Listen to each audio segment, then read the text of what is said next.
Yesireka mbasuze ke nongere mbaye kaze nshuti bakunze bacu mudukurikiye hano kwibendera TV kaze muri aya makuru yagezweho kuri aya masaha turi ku wa gatatu tariki 7 Gicurasi muri uyu mwaka wa 2025. Aya makuru araza kwibanda cyangwa kwitsa mu burasirazuba bwa Repubulika Iharanira Demokarasi ya Kongo. Turababwira yuko mujyi wa Uvira abarwanya umutwaye 23 ikirere bacyujujemo indege z'intambara. Hanyuma kandi hari ibice byinshi cyane abarwanya umutwaye 23 bakwirakwijemo ibifaru. Ibi turaza kubyinjiramo ku buryo burambuye. Turaza kandi kubabwira ko Tshisekedi ategetswe kurekura imfungwa za M23 idoha muri Katari. Na makuru aturutseyo yihutirwa, ibi nabyo turaza kubyinjiramo ku buryo burambuye muri aya makuru.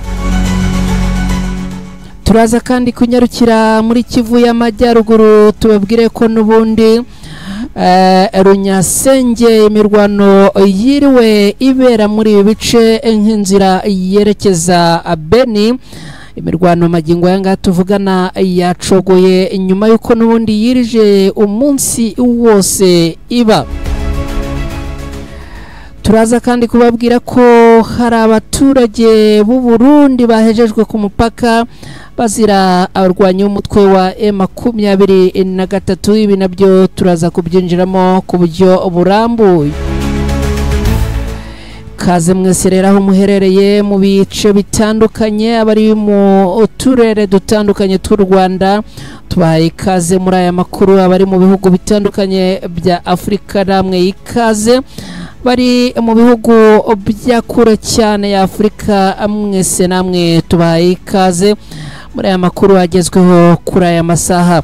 Na makuru rero tugiye kwinjira mu kanya gato, ariko mbere yo kuyinjiramo nyemera nongere nkwibutse kora like, terekaho like yawe niba wamaze kugera hano. Mu gihe utari waterekaho subscribe yawe, nawe uyu ni wo mwanya wawe kandi mwiza. Mu gihe uterekaho subscribe yawe no gukora kuri ako kantu k'inzogera bakita signe de la notification, kagufasha mu gihe amakuru ageze hano ku Ibendera TV tugahita tuyakoherereza utiriwe utakaza umwanya wo kujya kuyashaka. Kaze rero mu kanya gatoya turinjira ku buryo burambuye muri aya makuru.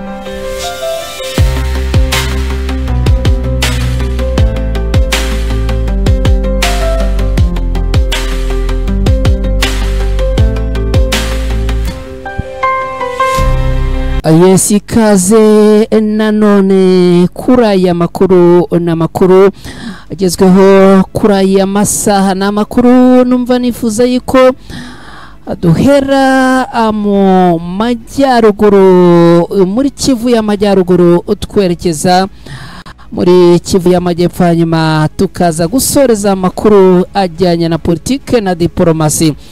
Nkuko twababwiye mu rukerera rw'uyu munsi, icyase makuru yacu yatambutse nuko mu rukerera rwo kuri uyu wa gatatu tariki 7 Gicurasi muri uyu mwaka nubundi imirwano yongeye kubura muri Kivu y'Amajyaruguru uva Runyasenge werekeza muri ibice byo haruguru ahangaha aza Kinyasenye cyangwa se Cyavinyonge. Arwanya umutwe wa M23 rero berekeje aha Cyavinyonge, mirwano ikomeye cyane kandi iteye ubwoba, nyuma yuko iyi ariyo nzira bashatse kunyura yoroshye kandi yabageza muri Beni. Magingo rero tuvugana nubundi nyuma yuko imirwano ikomeye cyane nubundi yiri wahangaha, biravugwa yuko ngo amagingo yangaya nubundi abarwanya umutwe wa M23 bakomeje gusatira aka gace ka Cyavinyonge, ariko nubundi muri aya masaha gana ku isaha 11 z'umugoroba akaba imirwano nubundi yabaye ihagaze. Abarwanya umutwe wa M23 bakaba nubundi bakomeje kwa advancinga, nubwo amagingo yangaya izitwa Wazalendo zakomeje kwizirika, ariko ndagira nkubwire yuko hano ubundi habaye imirwano ikomeye, imirwano kandi yaguyemo abasirikare bo ku ruhande rwa FARDC cyane cyane abarwanira mu mazi. Abagera kuri 3 nibo bamaze kubarurwa cyase bamaze gutangazwa, twamenye yuko abaguye muri imirwano, dore yuko abarwanyi b'umutwe wa M23 bakoze operasiyo ebyiri, hanyuma operasiyo imwe yanyuze mu mazi, yindi inyura ku butaka. Ibyo rero tubabwira nuko magingo yangaya imirwano n'ubundi ikomeje kandi ikomeye hano. Ubwo ku munsi w'ejo tuzabigarukaho, dore ko n'ubundi aya masaha turimo kuvuganiraho imirwano yabaye isubitse. Twihuse n'aya makuru tubafitiye kandi tugomba kubagezaho muri aka kanya. Reka tugaruke ku nkuru irebana n'abasirikare b'igisirikare cy'u Rwanda RDF bishwe n'ibyihebe. Abasirikare b'u Rwanda bagera kuri 3 bishwe n'ibyihebe, abandi barakomereka. Ushobora kwibaza ngo abasirikare ibi byihebe bahuriye nabyo hehe, byagenze gute? Igisirikare cy'u Rwanda RDF kitangaza ko mu mpera z'icyumweru gishize abasirikare 3 bacyo biciwe n'ibyihebe muri Mozambique, abandi 6 barakomereka. Abasirikare 3 ba RDF barishwe n'ibyihebe, abagera kuri 6 barakomereka. Abasirikare bishwe ku itariki 3 Gicurasi muri umwaka wa 2025 ubwo ibyihebe byabategeraga igico mu ishyamba ry'inzitane rya Katupa riherereye mu karere ka Amachomiya ho mu ntara ya Cabo Delgado. RDF igisirikare cy'u Rwanda bafite ingabo n'abapolisi muri iyi ntara yari yarayogojwe n'ibyihebe byo mu mutwe wa Ansar al-Sunna kuva muri Nyakanga mu mwaka wa 2021. Umuvugizi w'igisirikare cy'u Rwanda RDF Brigadier General Ronald Rwivanga yatangaje ko abasirikare batezwe igico ubwo bari mu kazi kabo. Yagize ati byabaye ku itariki 3 Gicurasi muri uyu mwaka mu ishyamba rya Katupa, bikaba byarabaye abasirikare bari mu kazi 3 bagwa muri icyo gice, abandi 6 barakomereka, ariko bakaba amagingo ngo bari gukira ku mwanzi we ngo byabaye bibi cyane.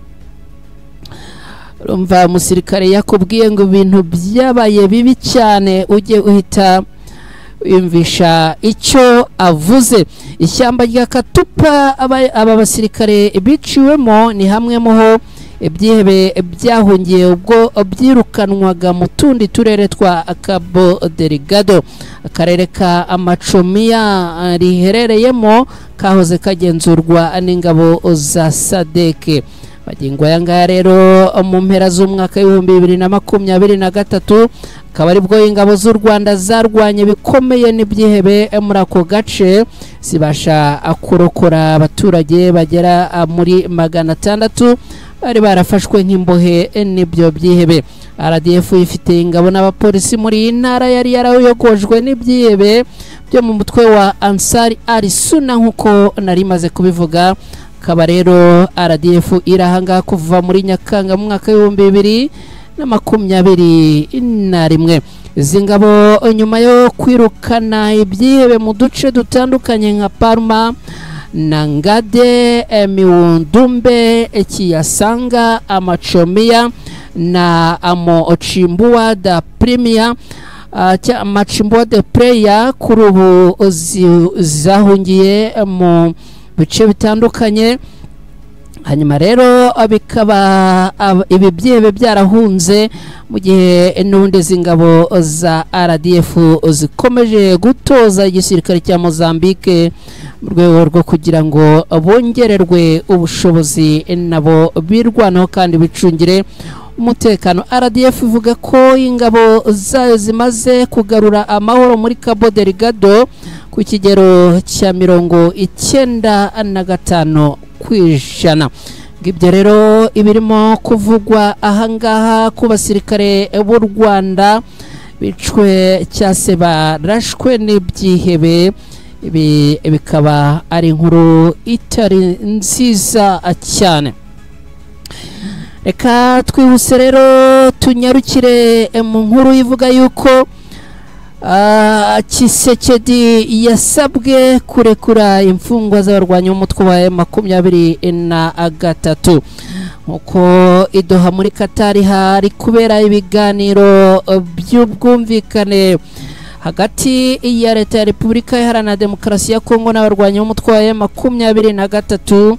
Ibyo abarwanyi b'umutwe wa M23 bagaruye ku rupapuro rw'ibiganiro nuko leta ya Kinshasa itigeze irekura imfungwa zayo, mu gihe abarwanyi b'umutwe wa M23 bavuga yuko barekuye agace kawarikare mu rwego rwo gushyira muri gahunda ibijyanye no kugarura amahoro mu burasirazuba bw'iki gihugu. Leta ya Katari rero ikaba yategetse Tshisekedi kurekura byihuse imfungwa z'abarwanyi b'umutwe wa M23 kugira ngo ibiganiro bikomeze kugenda kandi bigendere mu mwuka mwiza.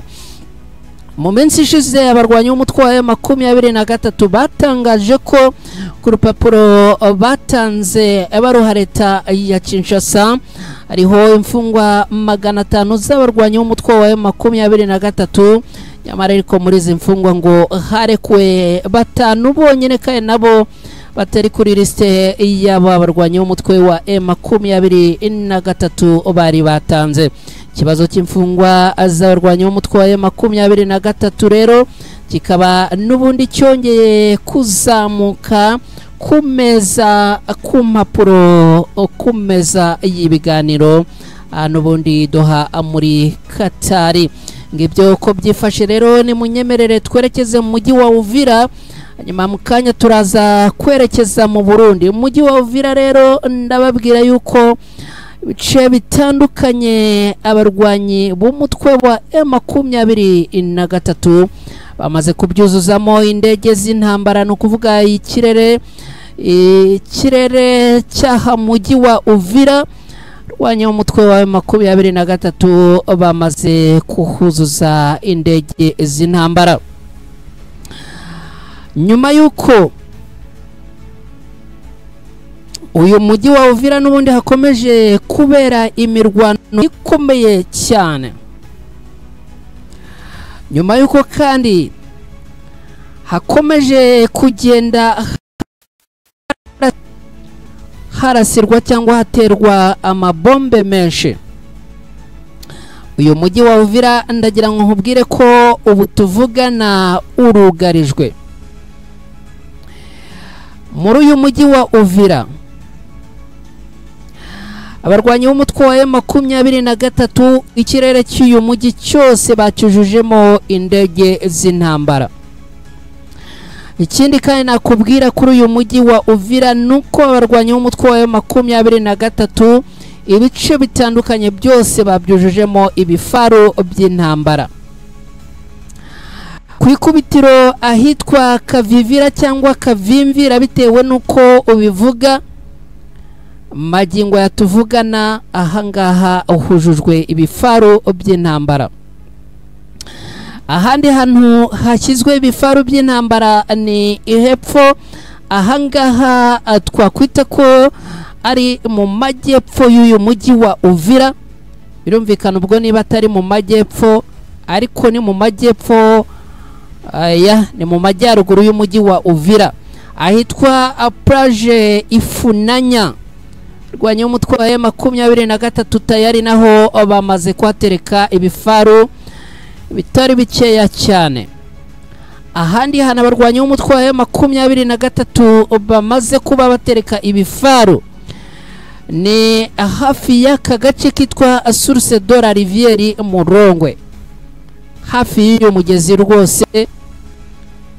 Abarwanyi b'umutwe wa M23 n'ubundi bamaze kuhadeployinga ibi ifaru by'intambara. Ni nyuma yuko kandi mu makuru yatambutse twababwiye yuko aha muri Rama Uvira habyutse habera imirwano, ndetse na Kavivira hakaba habereye imirwano, aho abarwanyi b'umutwe wa M23 n'ubundi baje kurwanisha cyangwa se baje gutera bombe, bikarangira rero magingo aya ngaya n'ubundi ahangaha mu mujyi wa Uvira. Mu gitondo twababwiraga ko abagera kuri 18 bo ku ruhande rwa FARDC na Wazalendo tayari bamaze gufatwa amatekwa n'abarwanyi b'umutwe wa M23. Hanyuma rero ndagira ngo nkubwire yuko ahangaha muri Kavimvira tayari abarwanyi b'umutwe wa M23 bamaze kwa deployinga ibifaru byinshi. Ni nako kandi abasinepo b'abarwanyi b'umutwe wa M23 nubundi uyu mujyi wa Uvira wose bamaze kuwuzuramo. Hari abihinduye nk'ibyatsi bari muri utu, hano ndagenda mabona ibintu bimeze nk'imikoki, hanyuma ubundi ugataruka ukagera mu kantu k'agashyamba. Dushyamba two tuba ari twinshi dukikije uyu mujyi wose. Aba sniper barwanye umutwe wa M23 tayara hose bamaze kuhafata ibirindiro. Reka nkubwire ahantu aba sniper barwanye umutwe wa M23 baherereye. Ubwo niba uzi umujyi wa Uvira urahita uhamenya. Aho nitwa Residence Mwiberecha cyangwa se Mwibereka. Aba sniper barwanye umutwe wa M23 tayara bamaze kwashyira ibirindiro. Hari ahantu hitwa Communauté Salesienne Saint-Dominique Savio. Aha naho abasinepa barwanya umutwe wa M23 bari hafi ahangaha. Cyo nakubwira nuko hari ahandi hantu hitwa Esimu ASBL Uvira. Aha naho abarwanya umutwe wa M23 tayari bamaze kuhasesekara. Hari ahantu hitwa Kumbo Business Leader of Animal Feeds. Neza ahangaha naho abarwanya umutwe wa M23 tayari bamaze kuhitereka. Ikintu rero nakubwira nuko aha mu mujyi wa Uvira harimo ubwoba bwinshi.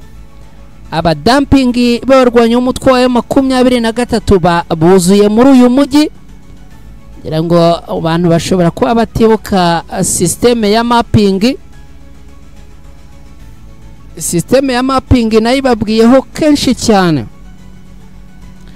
Kwa kundi abatarama abarwanya umutwe wa M23 abari aho ngaho bagenda bacengera abashaka amakuru, hanyuma barangiza amakuru bakayazana abarwanya umutwe wa M23 babwira bati gahunda ibirindiro birahangaha, inzira muraza gucamo ni iyi ngiyi. Agira nkubwire ko rero aha mujyi wa Uvira systeme ya mapping irimo gukora ku buryo buremereye cyane. Ikiri nakubwira nuko aha mu mujyi wa Uvira FARDC niba zahunze, niba zagiye mu mashyamba, niba zagiye mu myobo, niba ziri mu mazi ntumbaze. Ariko amakuru aturuka ahangaha ku bantu bakomeje kuduha amakuru bari hano mujyi wa Uvira ngo abapfa kugaragara nibura ni za Wazalendo kaye nazo ngo zirimo kugaragara zifite ubwoba bwinshi, dore ko ngo zirimo kugaragara zisa nizerekera hakuru uyu mupaka uhuza Repubulika Iharanira Demokarasi ya Kongo n'u Burundi. Uyu mupaka akaba rero ngo ariho n'ubundi n'abapfuye kugaragara ngo nahangaha abarimo kugaragara. Naho ubundi igisirikare cy'abarundi FDNB FARDC ntiwamenya ngo bari hehe. Hanyuma rero izi Wazalendo ngo zirimo kugenda n'ubundi zisatira ahitwa Poste Frontalier de Kavimvira, no kuvuga umupaka uhuza Repubulika Iharanira Demokarasi ya Kongo n'igihugu cy'u Burundi. Magingo ya rero mu mujyi wa Uvira ndagira nkubwire ko n'ubundi ibintu bikomeje kuba bibi cyane, nyuma yuko n'ubundi hiriwe habera imirwano ahanga mu majyaruguru ya Uvira muri Kavimvira. Kavimvira ni Kavivira. Ahanga rero n'ubundi habereye imirwano ikomeye.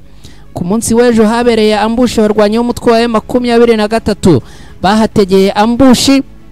Hanyuma rero ndagira nkubwire ko n'ubundi ahangaha hiriwe habera imirwano, ariko n'ubundi akaba ari imirwano yari ihanganishije abarwanyi b'umutwe wa M23 na Wazalendo, nyamara ariko izi Wazalendo ngo byaje kurangira n'ubundi zirukanse. Abarwanyi b'umutwe wa M23 barabihorera baravuga bati n'ubundi ubwo murahungira i Burundi cyangwa mwijugunye mu mazi, ibyo nta kintu bidutwaye, icyo tubona nuko twebwe mudakomeza kuturwanya. Ngibyo rero uko ibintu byifashe ahangaha mujyi wa Uvira. Hari abantu benshi komeje kunyandikira bambaza bati rwose wo kabyarawe tubwira uko muri Uvira ibintu byifashe. Ndagira ngo mbabwire yuko magingo yangaya n'ubundi aha muri Uvira n'ubundi imirwano yabaye icogoye, nubwo ngo mu bice bimwe na bimwe hakomeje kugenda humvikanamo amasasu, ariko ntago amasasu akiri menshi nkuko byiriwe, kubera yuko abarwanyi b'umutwe wa M23 ahangaha bamaze kuhuzuza ikintu cyiswe indege z'intambara, nizo ziri gukontorora iki kirere. Ibi rero bikaba byahabuye ndetse bigahabya abarwana ku ruhande rwa leta ya Kongo. Ngibyo uko byifashe ngayo aturuka muri Uvira, magingo yatubabwira ngibyo uko bimeze. Hanyuma ni munyemerere inshuti bakunzi bacu mwese muhaguruke twambuke twerekeze mu gihugu cy'u Burundi. Amakuru yihutirwa aturutse mu gihugu cy'u Burundi aravuga ko abagenzi bahejejwe ku mupaka kubera abarwanyi b'umutwe wa M23. M23 ihuriye he n'aba bagenzi? Guhezwa ku mupaka w'abagenzi bihuriye he na M23? Ibyo nibyo nifuza ko dusobanukirwa inshuti bakunze bacu mudukurikiye hano ku Ibendera TV, ariko ntago like murimo kuziterekaho ngo zizamuke. Bavandimwe inshuti bakunzi bacu mudukurikira hano ku Ibendera TV, ntago like ndi kuzibona zizamuka. Nyamara kandi ubwo iyo like zitarimo kuzamuka aba hari kirimo gupfa, ntago ibintu biba birimo kugenda neza rwose. Hanyuma anyemerera uterekeho like yawe, uterekeho kandi na subscribe yawe. Niba utari wayikora birumvikana uyu waba ari wo mwanya wawe mwiza. Hanyuma rero abanyagihugu cyase abaturage benshi bo mu gihugu cy'u Burundi bamaze iminsi itari mike baraheze ku mupaka wa Akobero mu ntara ya Muyinga majyaruguru y'uburasirazuba bw'igihugu cy'u Burundi, hagati y'u Burundi na Tanzania, ngo ni nyuma yo kwamburwa impapuro z'inzira na serivisi zishinzwe abinjira n'abasohoka, bakaza ngo gusanga izi mpapuro harimo iziteyeho kashe z'abarwanyi b'umutwe wa M23. Impamvu rwose ikomeye cyane ngo nuko haje kugenda hasangwaho kashe yashyizwe kuri pasiporo n'umutwe witwaje intwaro wa M23 kuri ubu ugenzura ahantu henshi mu burasirazuba bwa Repubulika Iharanira Demokarasi ya Kongo, harimo Goma na Bukavu, umurwa mukuru w'intara ya Kivu y'Amajyaruguru n'iy'Amajyepfo muri iki gihugu. Akarere rero gakungahaye cyane ku mabuye y'agaciro, agace gakungahaye ku mabuye y'agaciro nako abarwanyi b'umutwe wa M23 ku munsi w'ejo barakigaruriye. Izi nyandiko rero ngo bakimara kuzibona kuri uyu mupaka bakabona ziriho kashe y'abarwanyi b'umutwe wa M23, ibintu byabaye bibi cyane ndetse ngo bikomerera aba baturage. Izi nyandiko ngo zifatwa nk'izi iteye amakenga kuri aba bakora muri biro by'abinjira n'abasohoka. Abagenzi bireba rero cyane cyane abacuruzi n'abashoferi batwara amakamyo baturuka muri Repubulika Iharanira Demokarasi ya Kongo ngo bavuga ko banyuze mu turere ubu tugenzurwa na M23 bageze Ikobero, pasiporo zabo ziteyeho kashe y'umutwe wa M23 bahita bafatwa. Yaba abaturage ngo barafashwe, pasiporo zabo nazo ngo zarafashwe, kandi kikomeye ngo nta bisobanuro byatanzwe ku mugaragaro yo kuba intandaro yo gufatwa kw'ibi byangombwa, ariko n'aba baturage abagenzi bamwe basubijwe inyuma burundu, abandi bahera aho bavuga yuko ngo batemerewe kwambuka umupaka. Umucuruzi ukiri muto ukomoka i Bujumbura mu Burundi, mu murwa mukuru w'ubucuruzi w'iki gihugu cy'u Burundi, abitangaza yavuze mu magambo ye agira ati, bafashe pasiporo yanjye barambwira ngo njye ku ruhande kandi ntacyo bansobanuriye, abamaze iminsi 2 ndara hanze. Gufatwa rero ngo kwaba abaturage birimo kubabangamira cyane, kandi ngo birimo n'ibibazo bikomeye. Abagenzi ngo baramagana ishyirwa mu bikorwa ry'amategeko avangura, ndetse kandi bakamagana ibijyanye no kugufatirwa ibyangombwa ariko nabo ubwabo bagafatwa. Ikindi kandi ngo nibatangarizwe impamvu nicyo bazira. Hari umugenzi ngo wagerageje kwambuka umupaka n'umujinya mwinshi, ariko ngo ibyamubayeho birakomeye cyane kubera yuko ngo ese atabwa muri yombi. Ibintu rero bikaba bikomeje kuba bibi mu gihe iki kibazo kije mu bihe by'amakimbirane akomeje kwiyongera mu karere, mu gihe kirenga umwaka wose aya makimbirane akaba amaze igihe aba. Ingabo z'u Burundi zifatanya n'ingabo z'igisirikare cya leta ya Kongo FARDC kurwanya M23 zikaba zikomeje kugenda zitambika muri ibi bibazo, cyane cyane ibijyanye no kuba batanga umusanzu ukomeye cyane mu kurwanya abarwanyi b'umutwe wa M23. Perezida Evariste Ndayishimiye w'iki gihugu cy'u Burundi yavuze ko M23 ari umutwe w'iterabwoba ngo ushyigikiwe n'u Rwanda, kandi akaba yaramaganye ibikorwa byawo byose, avuga ko ngo bibangamiye umutekano w'akarere. Magingo aya ngaya rero aba baturage bakaba bakomeje kurengana. Ese bazarenganurwa nande? Ese bazatabarwa nande? Ese bazafungurwa, bazasubizwa inyuma? Ese namwe mugende mutwandikira muduhe ibitekerezo kuri iyi nkuru, dore ko hirya no hino muri iyi si abantu bakomeza kugenda babangamirwa, bagenda bahura n'ibibazo bijyanye n'akarengane, ariko rimwe na rimwe bya bindi bavuga ngo umuntu ararengana akabura icyo yakora, akabura uwamurenganura.